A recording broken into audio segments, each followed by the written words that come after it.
साथियों नमस्कार। मैं नरेंद्र वशिष्ठ राजस्थान की राजधानी जयपुर से आप सभी को प्रणाम करता हूं। आप सभी को नमस्कार करता हूं, आप सभी का अभिवादन करता हूं। देखिए, एक कहावत हमारे राजस्थान में कही गई है, सब्र का फल मीठा होता है। आप सबने भी सुनी होगी और पूरे राजस्थान के अंदर ये कहावत बहुत प्रचलित है। इसका तात्पर्य है, मैं कोरोना से बताना चाहूंगा कि आज के 10 दिन पहले जिस गति के साथ, जिस रफ्तार के साथ, जिस तेजी से कोरोना संक्रमण ने अपनी सीमाएं लांघ रखी थी, संक्रमण बहुत तेजी से फैल रहा था, लेकिन हमारे राजस्थान के लोगों ने ईमानदारी से लॉकडाउन का बेखूबी से पालन किया, विल पावर के साथ पालन किया, ईमानदारी के साथ पालन किया, सब्र रखा अपने लिए, अपने परिवार के लिए, क्षेत्र के लिए, प्रदेश के लिए और देश के लिए। नतीजा आपके सामने है। नौजवान दोस्तों, पिछले 1.5 वर्ष के अंदर जब से कोरोना हिंदुस्तान की धरा के ऊपर आया है, तब से लेके आज तक ये सर्वाधिक, सबसे कम संक्रमण की दर हमारे राजस्थान के अंदर है। मैं आप सबको बधाई देना चाहूंगा। आप सबको इसके लिए बहुत बहुत अग्रिम शुभकामनाएं देना चाहूंगा कि हम लोग संकट से निकल रहे हैं, दुख के बादल छट रहे हैं, हिंदुस्तान वापिस अपनी रफ्तार पकड़ेगा, राजस्थान विकास की गति पकड़ेगा। हिंदुस्तान के लोग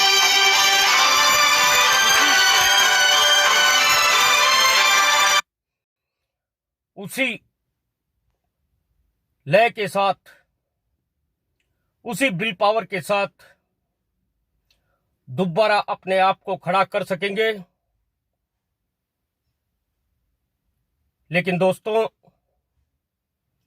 संकट कम हुआ है, संकट टला नहीं है।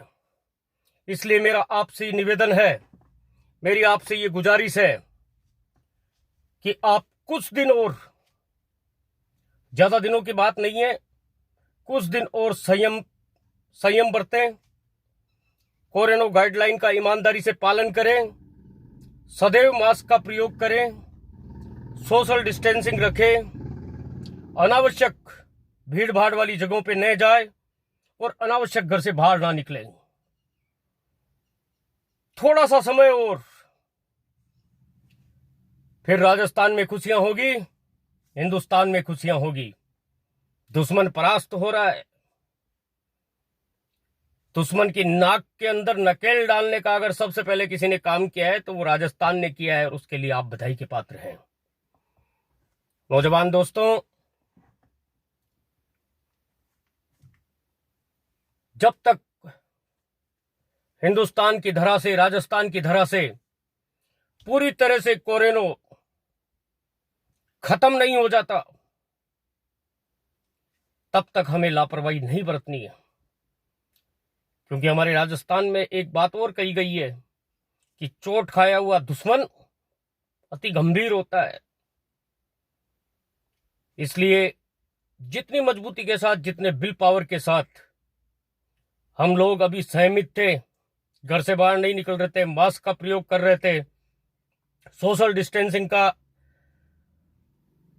प्रयोग कर रहे थे, एक दूसरे से सोशल डिस्टेंसिंग रख रहे थे, बार बार अपने हाथों को साबुन से, शैम्पू से धो रहे थे, घर से बाहर नहीं निकल रहे थे, अनावश्यक कार्य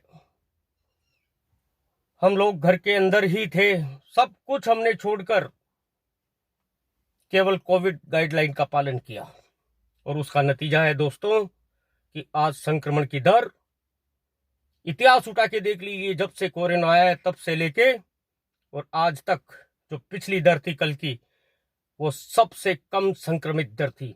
इसके लिए आप बधाई के पात्र हैं, आप सभी युवा नौजवान बधाई के पात्र हैं। ये राजस्थान की और हिंदुस्तान की सरकार बधाई के पात्र हैं। सभी जो कोरोना वायरस जो लगे हुए हैं, जो समाज सेवक हैं, विभिन्न दलों के लोग हैं, स्वयंभू लोग हैं, विभिन्न सोसाइटियों के, विभिन्न संगठनों के लोग हैं, आम नौजवान हैं, आम जन है, महिलाएं हैं, माताएं हैं, जो भी इस संक्रमण वायरस के खिलाफ हमारे साथ कंधे से कंधा मिलाकर इस मुहिम को आगे बढ़ा रही है, इस मुहिम के अंदर अपना योगदान दे रही है, इस मुहिम के अंदर अपना सर्वस्व प्रदेश के प्रति और देश के प्रति भावनात्मक रूप से न्यौछावर कर रही है।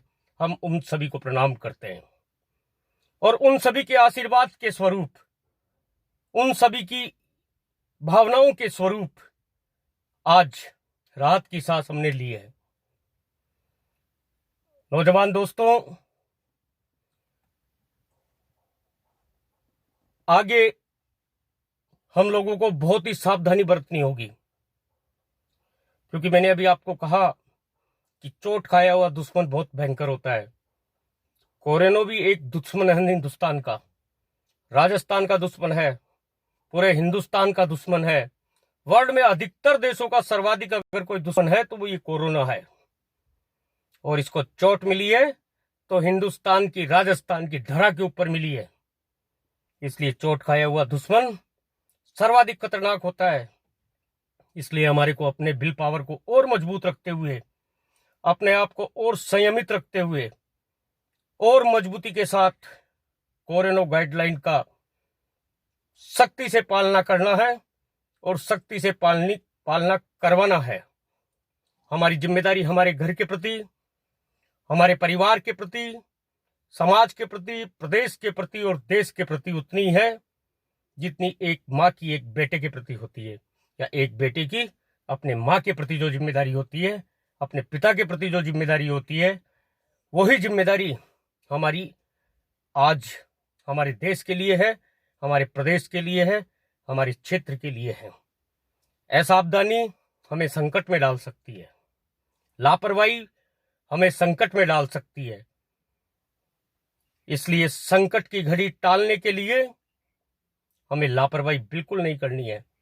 निरंतर मास्क का प्रयोग करना है, सोशल डिस्टेंसिंग की पालन करना है, 2 गज की दूरी, मास्क है जरूरी।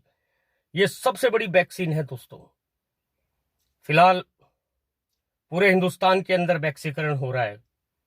मेरा आपसे निवेदन है कि वैक्सीन वापस लगाई जा रही है। आप अपने अपने संबंधित क्षेत्रों पर आप अपना वैक्सीन लगवाने का काम करें, और वैक्सीन सभी को लगवानी है, क्योंकि वैक्सीन से विल पावर बढ़ेगा, और हमारे विल पावर के साथ अगर वो विल पावर और जुड़ गया तो फिर कोरोना की तो हिम्मत ही कहाँ है।